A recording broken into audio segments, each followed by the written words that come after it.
Hello, good morning. It's Miss Gromberg here. Hope you're doing well today. We're going to talk about the past tense, the simple past tense. So what is that? First of all, let's see it. Let's find it on the timeline. This is where we are right now. We call that the present tense. Okay, that's right now. So future would be what's going to happen, like what's going to happen tomorrow. And if I'm going to think about what happened yesterday, I need to talk, I have to use the past tense, whether I'm talking or writing. So we're going to talk about the past tense. It's one that you use often because often we recount events of the past. And you have talked about recount, writing at school, and narrative writing. You'll be talking about narrative writing and using the past tense when you're telling a story also. So it's very important to understand how to use past tense. If it's challenging, don't worry because it takes a lot of practice, but let's talk about it today. So this will be a good start. And you already have a good start to it, okay? So simple past tense. Clues you need to use past tense in your writing. Here's some clues. There are time sequence words that will indicate that the events have already happened. It was told in the past. So like yesterday, last, when. Here are some examples. We went to the park yesterday. Went is my verb. Okay, so I'm just going to circle the verbs. That one is an irregular verb, so that comes from go. It's completely different. Irregular past tense verbs, you just have to memorize. That's the only way to do it, or hearing it and being exposed to it often. But it is a memorization. There's no trick really with the irregular verbs. Okay, so we went to the park yesterday. Number 2, we played tennis last weekend. So my time sequence word is last. Past tense verb is played. That comes from the word play. And the good news with this one is it's a regular verb, past tense verb. You just add ed. So that's a nice simple trick for when you're writing your past tense verbs. One thing I see kids do sometimes with the irregular verb like went, where it's go in the original form. Sometimes kids, when they're learning about past tense, they'll put goed, or they'll say that. You'll see that with young children too.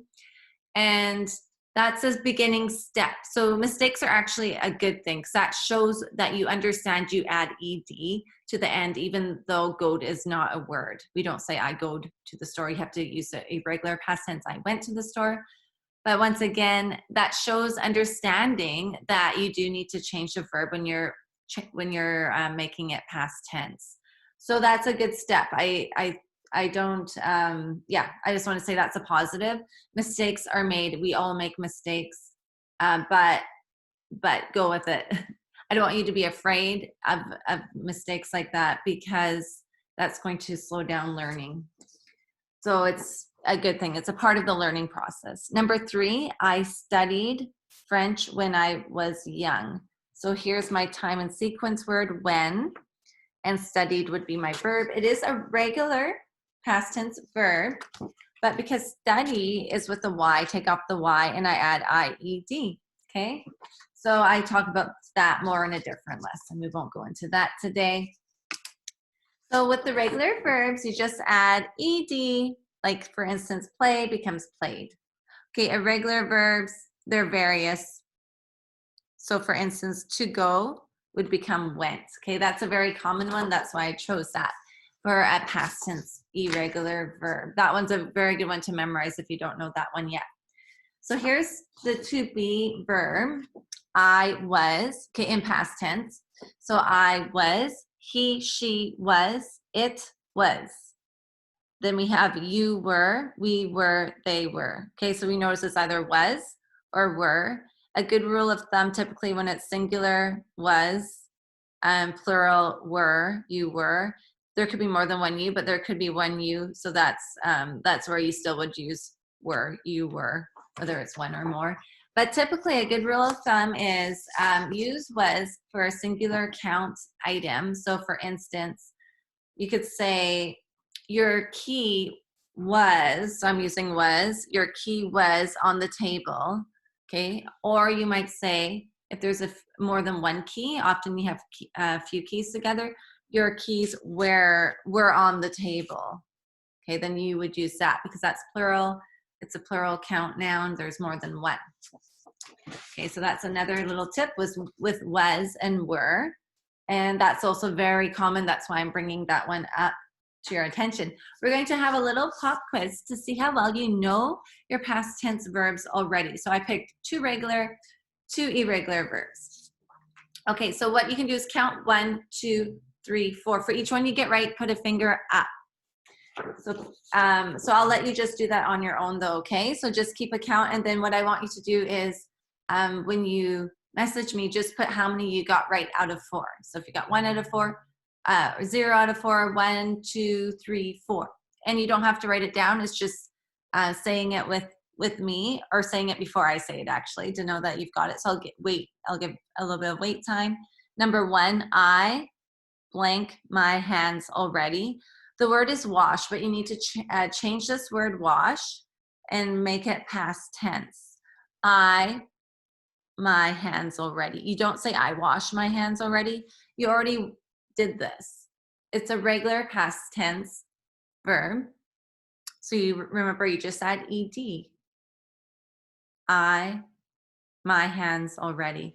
I washed my hands already. So if you said washed, put a 1 finger up. It is an ed, but in a different lesson I talk about how the sounds can be a bit different, right? It's not always like a washed sounds. Yeah, the endings make a bit different sounds, but when you write it, it's always ed for past tense for regular verbs. Number 2, I to the store yesterday. So the root word is listen.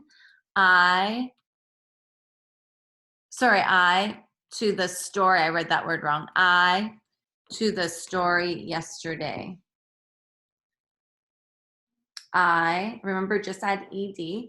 I listened to the story yesterday. So if you said listened, give yourself 2 points. Listened. So I can hear the D clearly in the word listened. Now let's do some irregular past tense verbs.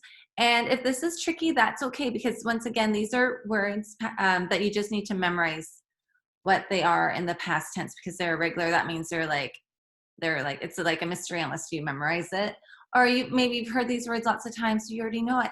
Okay, so it's just to help me for what can I help you with, what would be a great thing to work. So if I see lots of 4 to 4s, then I know, you've got a good grasp.